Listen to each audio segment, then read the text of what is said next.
How to play Clash Royale on a school Chromebook.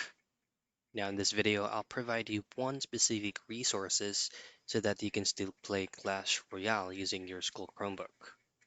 Now everybody knows how secure a school Chromebook is. What you want to have to do, or one of the method that you can do is to use a proxy website. Now run any browser that you have on your Chromebook, and then all you have to do is go into this proxy website that's going to be called easyfun.gg. Now, it may not be accessible for all the Skull Chromebook, but you can go ahead and try it if this will fit the security on your Skull Chromebook. Now, in the search box, just simply type in Clash Royale and then choose on Clash Royale game.